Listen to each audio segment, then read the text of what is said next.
اور ایسے ان کے سینے سے آواز آتی تھی تلاوت میں جیسے کوئی ہانڈی ابلتی ہے، گڑ گڑ گڑ گڑ ایسی آواز آتی تھی۔ کوئی باہر سے آتا تھا اور ہلکے میں بیٹھے ہوتے تھے، من کھانا منکم محمدا، تم میں سے محمد کون ہے پتہ ہی نہیں چلتا تھا۔ یا محمد محمد یا محمد محمد یا محمد یا محمد۔ ایک رات سیدہ عائشہ فرماتی ہیں اللہ کے رسول میرے پاس آئے اور میرے بستر میں میرے ساتھ آ گئے اور میں ان کے قریب ہو گئی تو ایک دم اللہ کے رسول کہتے ہیں عائشہ مجھے اجازت دو، میں اپنے رب سے راز و نیاز کروں، مجھے چھوڑ دو عائشہ، میں اپنے رب کے سامنے کھڑا ہونا چاہتا ہوں۔ اور سیدہ عائشہ فرماتی ہیں کہ نبی کریم صلی اللہ علیہ وسلم تشریف لے گئے، وضو فرمایا اور مصلی پہ کھڑے ہو گئے اور اتنا لمبا قیام کیا اور ایسے ان کے سینے سے آواز آتی تھی تلاوت میں جیسے کوئی ہانڈی ابلتی ہے، گڑ گڑ گڑ گڑ ایسی آواز آتی تھی۔ وہ خشیت، وہ شوق، وہ ولولہ، کہتے ہیں لمبا کیا رکوع کیا، لمبا سجدہ کیا، بلکہ ایک روایت میں آتا ہے کہ نبی کریم صلی اللہ علیہ وسلم سجدے میں تھے، اتنا لمبا سجدہ کیا کہ میں سمجھی کہ شاید ان کی روح پرواز کر گئی۔ کہتے میں نے ان کے پیر کو پکڑا تو انہوں نے اپنا پیر ہلکا سا ہلایا تو تب مجھے پتا چلا کہ وہ حیات ہے۔ کہتے لمبا رکوع، لمبا سجدہ، کہتے اتنا لمبا رکوع کرتے تھے کیا کہ ان کے پیر مبارک سوج گئے، ایڈیما ہو گیا ان کو، یعنی ساری رات، کہتے یہاں تک کہ فجر کا وقت آ گیا، ساری رات نماز پڑھتے ہیں۔ تو کہتے مجھے ترس آ گیا ان پہ، لیکن یا رسول اللہ آپ کیوں اتنی مشقت کی آپ نے؟ آپ تو وہ ہیں کہ اللہ نے آپ کے بارے میں فرمایا کہ آپ کے پہلے اور اگلے سارے غلطیاں معاف، اور کوئی نبی گناہ نہیں کرتا، سب انبیاء معصوم ہیں، ان سے اجتہادی غلطیاں ہو جاتی ہیں جو کہ راج مرجو کا فرق ہوتا ہے کہ یہ کرنا چاہیے تھا، یہ بھی ٹھیک ہے، اور یہ زیادہ بہتر تھا، یہ بھی ٹھیک ہے، تو اس زیادہ ٹھیک کی بجائے یہ کم ٹھیک والا کر لیا لیکن ٹھیک کام کیا۔ یہ نبیوں کی اجتہادی غلطیاں ہوتی ہیں، اور لیکن اللہ نے آپ کے بارے میں یہ بھی فرما دیا کہ ایسی غلطیاں بھی آپ کی معاف، تو آپ اپنے آپ کو اتنا کیوں مشقت میں ڈال رہے ہیں یا رسول اللہ؟ آپ کے پیر دیکھیے سوج گئے، تو فرمایا عائشہ افلا اکون عبدا شکورا، عائشہ میں اللہ کا ہر حال میں شکر گزار بندہ نہ بنوں؟ کیا میں ہر حال میں، یہ ہوتا ہے شکور، شاکرن نہیں کہا، عبدن شاکرن نہیں کہا، عائشہ کیا میں اللہ کا ہر حال میں شکر ادا کرنے والا بندہ نہ بنوں؟ اللہ نے اتنا کچھ دیا مجھ کو، مجھے مصطفیٰ بنایا، مجھے مجتبیٰ بنایا، مجھے اللہ نے چنا، مجھے اپنا حبیب بنایا، کہ کیا کیا ان کے دل میں ہو رہا ہوگا، کیا کیا ان کی نعمتوں کا استحضار ہو رہا ہوگا۔ عائشہ اللہ نے اتنی نعمتیں دی، میں اللہ کا سب سے زیادہ شکر گزار یا ہر وقت شکر کرنے والا بندہ نہ بنوں میں؟ کہاں ہے یہ سنت؟ کہاں ہے یہ سنت؟ وہ نماز، وہ سجدے، وہ رکوع، وہ تلاوت، وہ شکر گزاری اللہ کی ہر وقت، وہ نرمی، وہ درگزر، وہ پیار، وہ محبت، وہ ایثار، وہ قربانی، اپنے ساتھیوں کے ساتھ ایسے گھل مل جاتے تھے۔ صحابہ کہتے ہیں ہم اللہ کے رسول سے دنیا کی باتیں کرتے تھے، ہم سے دنیا کی باتیں کرتے تھے، ہم ان سے آخرت کی باتیں پوچھتے تھے، وہ آخرت کی باتیں بتاتے تھے۔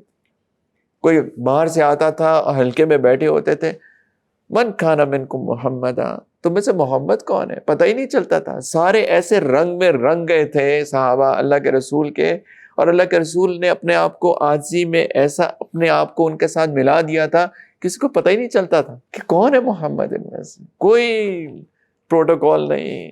سبحان اللہ، یہ ہے سنت، یہ ہے اللہ کے رسول کی محبت۔ بھائیوں کاش کہ ہمارے دل میں اتر جائے، کاش کہ ہم اپنے گناہوں سے صحیح توبہ کرنے والے بن جائیں، کاش کہ یہ شوق پیدا ہو جائے، کاش کہ ہمارے جذبات ٹھیک ہو جائیں، کاش کہ ہمارے اخلاق ویسے بن جائیں جس کی اللہ نے تعریف کی، وَإِنَّكَ لَعَلَىٰ خُلُقٍ عَظِيمٍ نون والقلم وما يسطرون ما أنت بنعمة ربك بمجنون۔ اللہ کی فضل سے آپ مجنون تھوڑی ہیں، یہ لوگ کہتے ہیں آپ مجنون ہیں، مجنون ایسے ہوتے ہیں؟ سبحان اللہ۔ وَإِنَّ لَكَ لَأَجْرًا غَيْرَ مَمْنُونٍ، آپ کے پاس تو ہمیشہ رہنے والا اجر ہے، یہ جو باتیں آپ سے کرتے ہیں۔ وَإِنَّكَ لَعَلَىٰ خُلُقٍ عَظِيمٍ، آپ تو عظیم اخلاق کے مالک ہیں۔ ایسا ہوتا ہے مجنون، یہ اخلاق والا مجنون ہوتا ہے۔ سیدہ خدیجہ رضی اللہ تعالیٰ عنہ کے پاس آتے ہیں پہلی وحی کے بعد، خشیت والا نفسی، مجھے ڈر ہے کوئی میرے پیچھے پڑ گیا ہے، کیا ہوا، یہ ہوا، کلا کچھ نہیں ہوگا آپ کو۔ کیوں؟ انک لتصل الرحم وتکسب المعدوم وتقرئ الضيف وتحمل الكل وتعين على نوائب الحق او كما قالت. کہ آپ کو کیا ہونے والا ہے؟ آپ کے اخلاق دیکھیے. آپ تو مہمان نوازی کرتے ہیں، آپ تو لوگوں کا بوجھ اٹھاتے ہیں، آپ تو جن کے پاس نہیں ہوتا ان کو کما کے دیتے ہیں. آپ اگر کوئی مشکل حالات میں ہوتا ہے ہمیشہ اس کے ساتھ جا کے کھڑے ہو جاتے ہیں، اس کی دلجوئی فرماتے ہیں. ایسے شخص کو اللہ ضائع کریں گے؟ یہ کیسے ہوگا؟ یہ ہے آپ کے اخلاق، یہ ہے آپ کی سنت. اللہ مجھے بھی ایسا بنا دے اور اللہ ہم سب کو ایسا بنا دے. جو ایسا کرے گا اس سے اللہ محبت کریں گے. قل ان کنتم تحبون اللہ فاتبعونی یحببکم اللہ ویغفر لکم ذنوبکم. اللہ تعالیٰ کا حکم آتا ہے، اے میرے حبیب لوگوں سے ایک بات فرمائیے کہ اگر تمہیں اللہ سے محبت ہے تو ان کو کہیے کہ میری اتباع کریں. کہ اللہ کی محبت کے دعوے کر رہے ہو تو ان سے کہیں کہ میری اتباع کرو، میری سنت کی اتباع کرو، میرے جیسے بن جاؤ. اور اگر ایسے کر لیا تو یحببکم اللہ، اللہ تم سے محبت کریں گے. وَيَغْفِرْ لَكُمْ ذُنُوبَكُمْ، اور اللہ تمہارے گناہ معاف کر دیں گے. لیکن سنت کی اتباع کرو تو صحیح، ایسے بنو تو صحیح، ایسے اخلاق بناؤ تو صحیح، ایسی زبان بناؤ تو صحیح، ایسی شرم والی نگاہ لاؤ تو صحیح. سیدہ عائشہ فرماتی ہیں میں نے جتنی حیا اللہ کے رسول کی آنکھوں میں دیکھی ایسی تو اس وقت کی کنواری لڑکیوں میں بھی نہیں ہوتی تھی. ایسے نظر جھکی رہتی تھی. کوئی بات کرتا تھا نا سامنے اس سے بات کرتے تھے بالمشافہہ سامنے، لیکن نظر ایسے جھکی ہوتی تھی. اللہ اکبر. کبھی نظر میں نظر ڈال کے بات نہیں کرتے تھے. اس کے بارے میں علماء نے 2 باتیں لکھی ہیں. ایک تو اگر وہ نظر میں نظر ڈال دیتے تو دوسرا شاید برداشت نہ کر پاتا، لیکن دوسرا ان کی حیا